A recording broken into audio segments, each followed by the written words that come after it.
تو اس سے یہ بات نہیں، اگر ہاں وہ ڈیلیور کریں، یہ تنقید کرنی چاہیے کہ وہ ڈیلیور کر رہے ہیں یا نہیں کر رہے ہیں۔ نواب دادا جمال رئیسانی، آپ کا تعلق کوئٹہ سے، بلوچستان سے ہے، آپ وہاں سے الیکشن لڑے ہیں، سریاب روڈ سے آپ وہاں بلانگ کرتے رہنے والے ہیں، اور دنیا پاکستانی بلوچستان سے باہر کے پاکستانی سریاب روڈ کو صرف ایک حوالے سے جانتے ہیں، جب وہاں پر کوئی بد امنی کا واقعہ ہوتا ہے تو سریاب روڈ کا نام ٹی وی چینلوں پر، میڈیا پر نظر آتا ہے۔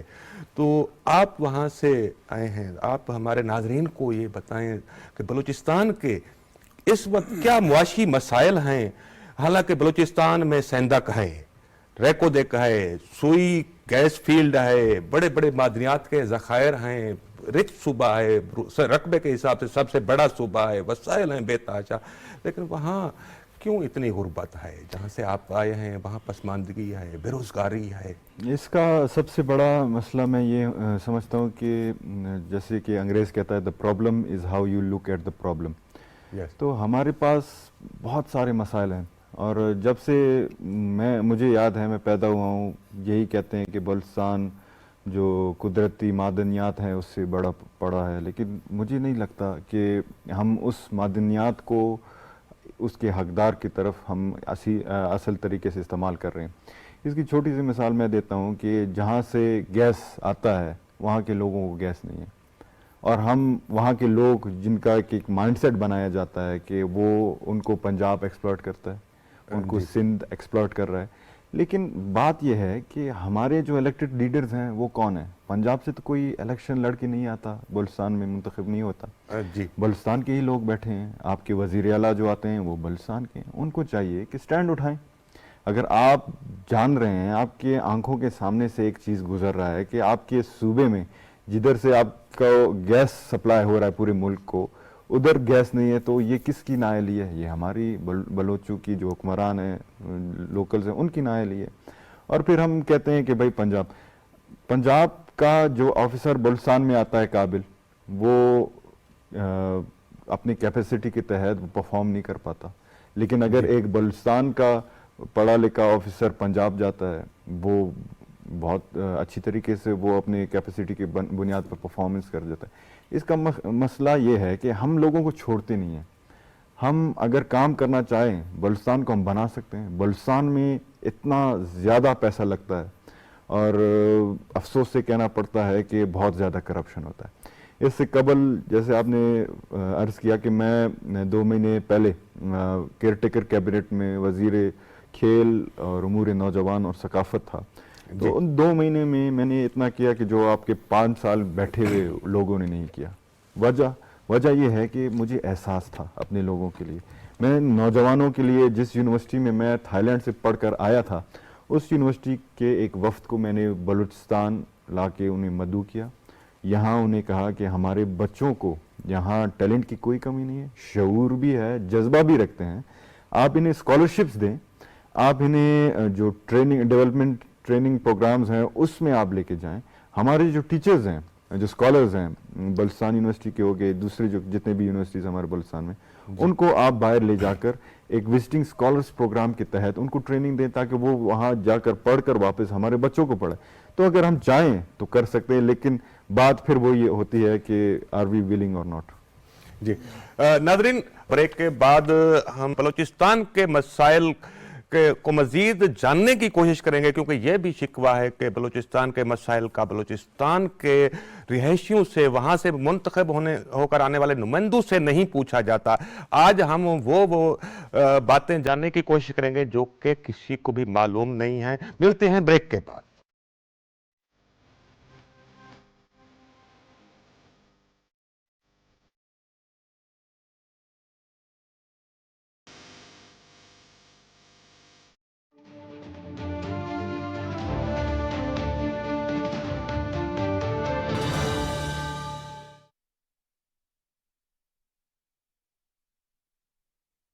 الله أكبر الله أكبر الله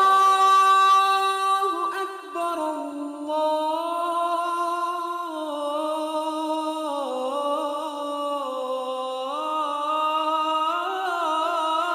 أكبر أشهد أن لا إله إلا الله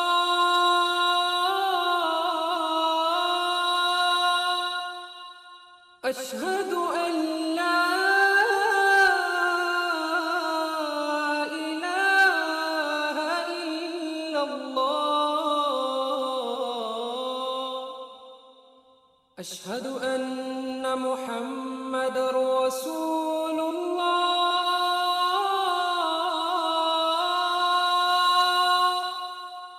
أشهد أن محمد رسول الله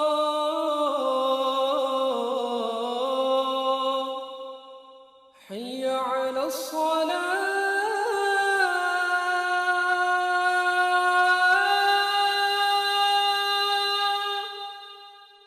حي على الصلاة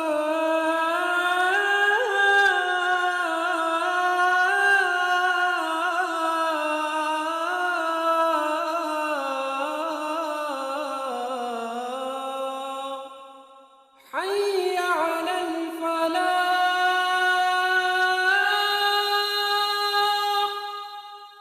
حي على الفلاح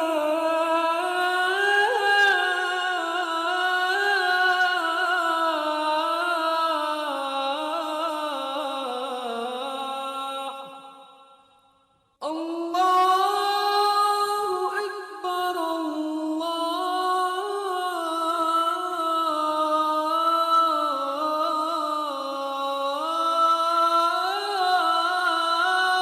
أكبر لا إله إلا الله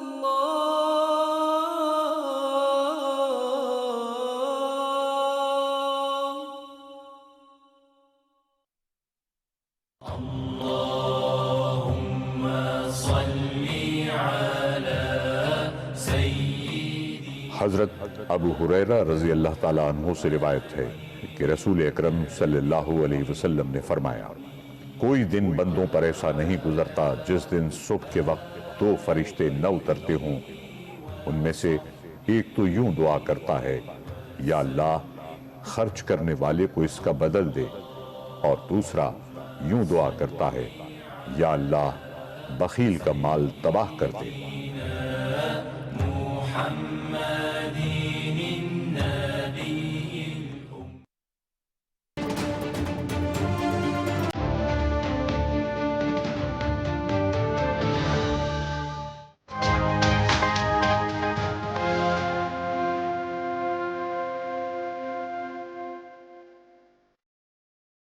ناظرین جیسا کہ بتایا کہ بلوچستان سے نو منتخب ایم این اے نواز احمد جمال ریحسانی ہمارے ساتھ ہیں، تو آج ہم تھوڑا بلوچستان کے حوالے سے بات چیت کو زیادہ اس کو فوکس کریں گے۔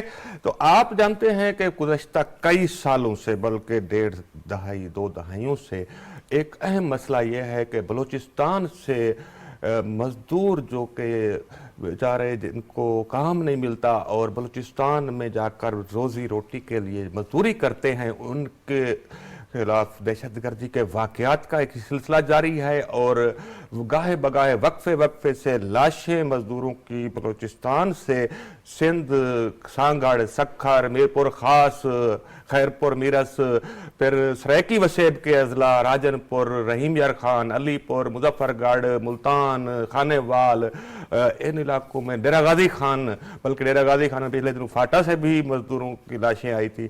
یہ ایک سلسلہ جاری ہے، اس پر ہم بات کریں گے۔ اظہر جتوئی صاحب، یہ جو سلسلہ جاری ہے، مزدور بیچارے کیا کریں کہ جہاں پر روزگار ملے گا وہاں پر وہ جاتے ہیں روزی روٹی کے لیے، اور وہاں ان کے ساتھ یہ واقعات مسلسل پیش آ رہے ہیں۔ آپ کیا سمجھتے ہیں، اس کی کیا وجوہات ہے؟ دیکھیں، بلوچستان ہمارے اگر اس پر کام کیا جائے، میرے خیال پورے ملک کے مسائل حل ہو سکتے ہیں۔ آئی ایم ایف سے بھی قرضہ لینے کی ضرورت نہیں ہے۔ بیسیکلی بلوچستان کے پورے جو جیوگرافی ہے اس کو سمجھنے کی ضرورت ہے، وہاں پر جو کلچر ہے اس کو سمجھ کر ایک جامع حکمت عملی بنانے کی ضرورت ہے جو کہ مستقل بنیادی پر ہو۔ ہم نے دیکھا کہ پچھلے دور میں، پرویز مشرف دور میں، ایک حکمت عملی بنائی گئی تھی کہ جگہ جگہ پر انہوں نے کہا کہ جو دو ایریاز ہیں وہاں بلوچستان کا، ایک سیٹل ایریاز ہے اور ایک غیر سیٹل ایریاز ہے. اب کوئٹہ کے اندر تو آپ جائیں گے تو وہ سیٹل ایریاز کہلاتا ہے، جو ہی آپ کوئٹہ کے باہر جائیں گے تو وہ بی کلاس کہلائے گا. تو وہ جو ایریاز ہے اس طرح کی، اس کے خاتمے کے لیے کم از کم ایک جامع حکمت عملی بنائی جائے. بی کلاس نہیں، بی ایریا کہلاتے بی ہیں. ایریا، وہی بی ایریا.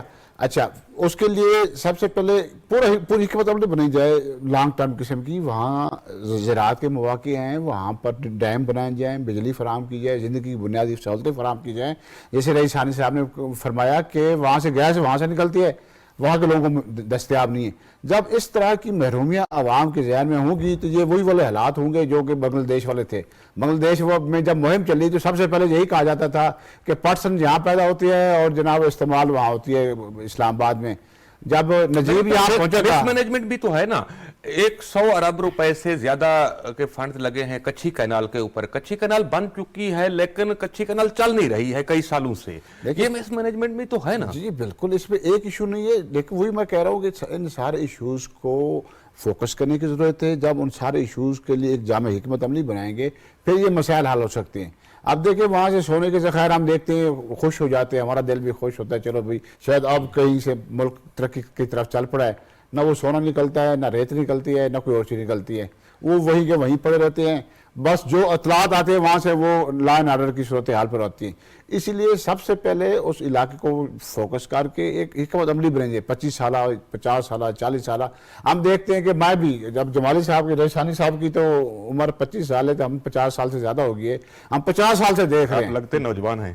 جی نوجوان ہیں، لیکن افسوسناک صورتحال یہ دیکھیں کہ وہاں کے لیے کم از کم اگر 50 سالہ منصوبہ بھی بنایا جاتا ہے، کم از کم اپنی زندگی میں بلوچستان کی ترقی دیکھ کر جاتے ہیں. اچھا، آپ پریس کلب کے صدر منتخب ہیں، نیشنل پریس کلب کے. جی. تو بلوچستان جس کے آواز وہاں کے لوگوں کی نہیں پہنچتی، تو آپ پریس کلب میں بلوچستان کے لوگوں کی آواز پہنچانے کے لیے، اقتدار کے ایوانوں تک پہنچانے کے لیے کیا آپ کر سکتے ہیں؟ دیکھیے افسوسناک صورتحال یہی ہے کہ بلوچستان سے میں نے جیسے پہلے فرمایا کہ جو ہی وہاں سے اطلاعات آتے ہیں، یا تو وہ جو آپ نے جیسے فرمایا مزدوروں کی لاشوں کی اطلاعات آتی ہیں، یا پھر وہاں سے جو محکوم لوگ آتے ہیں یا پریس کلب کے سامنے آ کر دھرنا دیتے ہیں، کئی روز تک دھرنا دیتے ہیں، کئی مہینے تک، اور ان کا کوئی پرسان حال نہیں ہوتا. جب آپ کے تحفظات، آپ کے ڈیمانڈز یہاں پر بھی آ کر پورے نہیں ہوتی اتنی سخت موسم میں، ان سخت حالات میں، تو پھر کون کرے گا ان کے حالات بہتر؟ اس لیے ضرورت اسی بات کی ہے کہ ان کو پاکستانی سمجھا جائے. وہ کوئی دہشت گرد علاقہ نہیں ہے، ہمارا اپنا علاقہ ہے. بلوچستان کے لوگ ہمارے اپنے ہیں. بلوچستان کے لوگوں کو عزت دی جائے، ان کو مواقع دیے جائیں، زندگی بنیادی سے فراہم کی جائے، پھر پاکستان کیسے ترقی کر سکتا ہے. یہی پاکستان میں آپ دیکھیں کہ یہ 3 صوبے ہیں جو وہاں پر آبادی کا دباؤ بہت زیادہ ہے. وہاں نئے شہر اب آپ آباد کریں. آپ دیکھیں کہ ابھی جو بارشیں ہوئی ہیں گوادر کے اندر، اتنی پانی وہاں اکٹھا ہوا ہے، وہ سارا ضائع ہو گیا. اگر وہاں ڈیم ہوتا تو وہ پانی آپ پینے کے لیے بھی استعمال کر سکتے تھے، زراعت کے لیے بھی استعمال کیا جا سکتا تھا. کافی تباہی ہے، لیکن یہاں پر ہم نے وہ این جی اوز کی کھلبلی، وہ چیزیں نہیں دیکھی ہیں. نواب جمال رئیسانی، بلوچستان تو رکھل شاہ کی، مست وکلی کی، میر نصیر خان کی دھرتی ہے، پرامن لوگوں کی دھرتی ہے، لیکن یہ کیا ہو رہا ہے بلوچستان میں؟ کون ہیں وہ جو مزدوروں کو مار رہے ہیں؟ مسلسل لاشیں بلوچستان کے علاقوں میں بھی جاتی ہیں، سندھ میں بھی جاتی ہیں، سرائکی وسیب میں بھی جاتی ہیں، دیگر علاقوں میں بھی جاتی ہیں. کون لوگ یہ مار رہے ہیں؟ سب سے پہلے تو اس بات کی مذمت کرنی چاہیے جو کہ ایک بے گناہ کو شہید کرتا ہے، خواہ وہ مزدور پنجاب سے ہی ہو، سندھ سے ہو، یا بلوچ خود ہو. تو یہ چیزیں نہیں ہونی چاہیے. دوسری طرف جیسے آپ نے سوال کیا کہ یہ کون لوگ ہیں، تو یہ وہ لوگ ہیں جو ان کا کوئی موقف نہیں ہے. پہلے تو وہ کہتے تھے کہ ہم بلوچ کے لیے لڑ رہے ہیں. تو اگر حکومت ایک ٹاور لگاتا ہے اپنے بلوچ عوام کے لیے، یا ایک سکول اپنے بچوں کے لیے بناتا ہے، اس کو تباہ کر کے، اس کو برباد کر کے، مجھے نہیں لگتا کوئی کسی سے آزادی حاصل کر سکتا ہے. دوسری طرف وہ کہتے ہیں کہ سائل اور وسائل. تو یہ کون سی سائل اور وسائل کی وارثی کر رہے ہیں جو کہ خود بیٹھ کے اپنے بلوچوں کا حق آپ کاٹتے ہیں اور پھر کہتے ہیں کہ ہم اپنے سائل اور وسائل کے لیے بات کریں. جیسے آپ نے فرمایا کہ گوادر کو سونے کا جھومر کہا جاتا تھا، آج وہ ڈوب رہا ہے. جی ٹھیک ہے نا. اس لیے ڈوب رہا ہے. کیا ہمیں پتہ نہیں ہے کہ بلوچستان ایک نیچرل ڈیزاسٹر ورنریبل ایریا ہے؟ جی۔ ارتھ جب آتے ہیں تو ہمارے مستوں کا علاقہ ہے وہ ورنریبل ہے، کوئٹہ آتا ہے تو کوئٹہ ریڈ زون میں ہے آپ کا، فلڈز آتا ہے تو نصیر آباد ڈویژن ہے آپ کا، گوادر ڈویژن، کچھی ڈویژن ہے. تو اتنے سالوں سے ہم فلڈز دیکھ رہے ہیں، ارتھ کوئکس دیکھ رہے ہیں، یہ چیزیں دیکھ رہے ہیں، لیکن ہمارے پالیسیز ایسے نہیں کہ ہم نیچرل ڈیزاسٹر مینجمنٹ میں کچھ کر سکیں. ڈیمز ہم بناتے ہیں اربوں روپے کا اور آن گراؤنڈ کچھ نہیں ہے.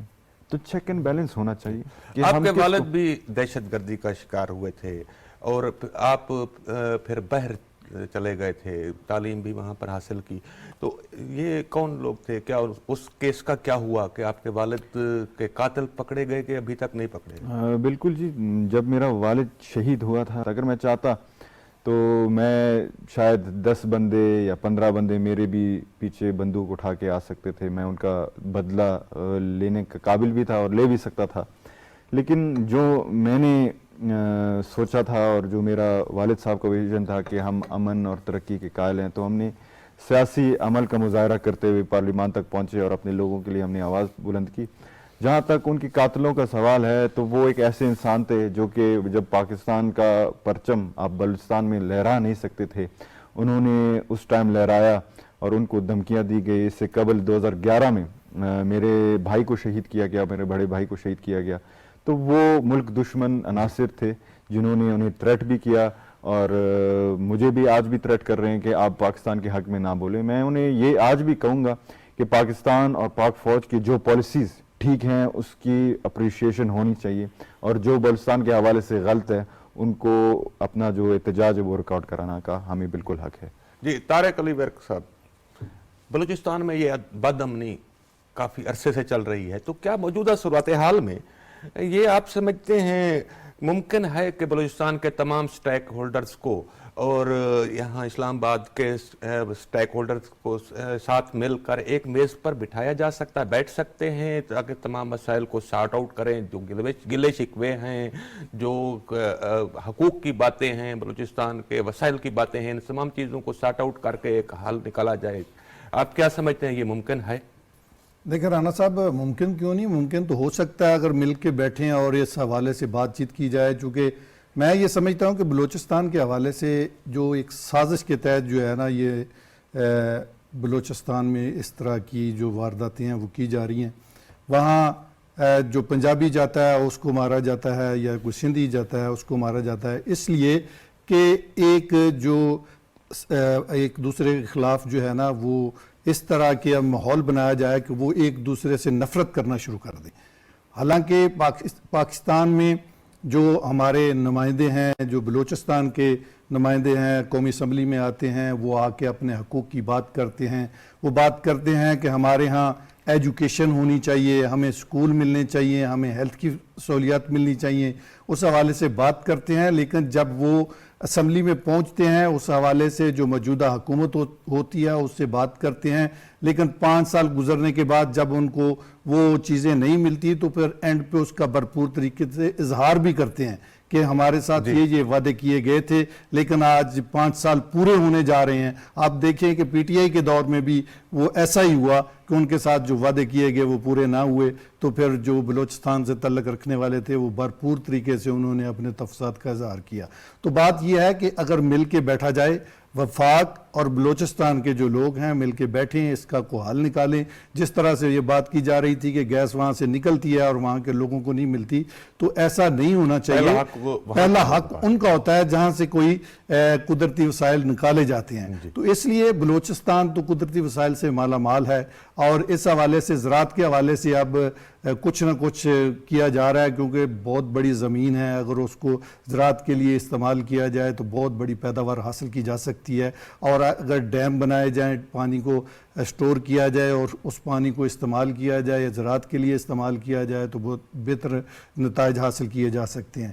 دوسری بات یہ ہے کہ آپ نے بات کی کہ بلوچستان میں اس طرح کے واقعات ہوتے ہیں، لوگ وہاں سے احتجاج کرنے کے لیے ادھر اسلام آباد آتے ہیں، نیشنل پریس کلب کے سامنے بیٹھتے ہیں. اور پریس کلب نے تو ہمیشہ جو ادھر آ کے احتجاج کرتا ہے ان کو فیسیلیٹیٹ کیا ہے. آپ نے دیکھا کہ اتنے لوگ کئی ماہ ادھر بیٹھے رہے, بھرپور طریقے سے پریس کلب کی طرف سے ان کو فیسیلیٹیٹ کیا گیا. ادھر کو کھانا کھانا چاہتا تھا تو اسے کھانا دیا گیا. اگر وہ ادھر واش روم وغیرہ یا دیگر کوئی چیزیں استعمال کرنا چاہتے تھے تو کوئی ایشو نہیں تھا, چونکہ پریس کلب آزادی اظہار کا ایک ایسا مورچہ ہے جہاں کوئی بھی آ کے اپنی بات کر سکتا ہے اور کسی کو کوئی روک ٹوک نہیں ہے. جی. کیا یہ ممکن ہے نواب دادا جمال رئیسانی صاحب کے بلوچستان کے تمام سٹیک ہولڈرز کو جو ناراض ہیں, جو ساتھ ہیں, سب کو ایک ٹیبل پر بٹھایا جا سکتا ہے اور مسائل کو سارٹ آؤٹ کر کے حل نکالا جا سکتا ہے؟ بالکل ممکن ہے. ریکنسیلیشن میں سمجھتا ہوں ہونا چاہیے, ٹیبل ٹاکس ہونے چاہیے, لیکن اس میں پرائورٹائز کرنی چاہیے ایک چیز کو. سب سے پہلے یہ ہے کہ بلوچستان کے ان لوگوں کو پرائورٹی دینا چاہیے جو کہ بلوچستان میں پہلے سے موجود ہیں, ٹھیک ہے نا. ان کے اگر آپ مسئلے مسائل حل کرو گے تو پھر وہ پہاڑوں کی طرف رخ نہیں کریں گے. پھر جب ان کے مسئلے حل ہوں گے پھر پہاڑ والے بھی دیکھیں گے کہ بھائی ان کے مسئلے بھی حل ہو رہے ہیں. ہمیں جو پٹی پڑھائی جاتی تھی ملک بدری کا یا دہشت گردی کا, ہم اس سے نکل کر اپنے جو قومی دائرہ ہے اس میں آنا چاہتے ہیں, تو بالکل پاسبل ہے. جرگے کے تحت بھی پاسبل ہے, حکومتی سطح پر بھی پاسبل ہے, اور لیسٹ بیک ڈور نیگوشیشنز کے اس پہ بھی پاسبل ہے. بلوچستان کا ایک اور مسئلہ ہے. پہلے تو کہا جاتا تھا کہ وسائل کی کمی ہے, لیکن 18ویں ترمیم اور 7th NFC ایوارڈ کے بعد وسائل کافی حد تک ایک پروپورشن بن گیا ہے کہ صوبائی حکومت کو وافر وسائل دستیاب ہوتے ہیں.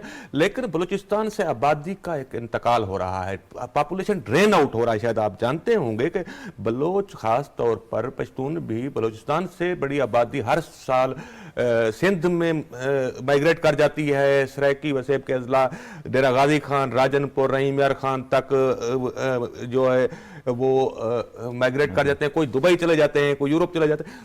کیوں کہ وہاں پر تو زندگی کی سہولیات نہیں ہیں. اس کا کیا حل ہے آپ کے نزدیک؟ دیکھیے جی, سب سے پہلے تو میں سمجھتا ہوں کہ گراس روٹ ڈیولپمنٹ پہ ہمیں کام کرنی چاہیے, خواہ وہ ایجوکیشن کے حوالے سے ہو, ہیلتھ کے حوالے سے ہو, یا دوسرے نوجوانوں کے حوالے سے ہو. جب 2011 میں جیسے میں نے عرض کیا, مستونگ میں جب میرے والد صاحب پر دھماکہ ہوا اور جس میں میرے بھائی شہید ہوئے تھے, اور اس ٹائم میرے جو تایا تھے نواب اسلم رئیسانی صاحب, وہ چیف منسٹر تھے. جی. تو جب ہم نے میرے بھائی کو ہم نے ایمبولینس میں اٹھا کے جب ہم ادھر لا رہے تھے مستونگ میں, ایمرجنسی نافذ کی گئی تھی, لیکن مستونگ جو کہ میرے خیال سے کوئٹہ سے 30-40 کلومیٹر تھوڑا دور ہے, ادھر ایسا ایک ہسپتال نہیں تھا جہاں ایک وزیر اعلیٰ کے بھتیجے کو آپ فرسٹ ایڈ دے سکیں.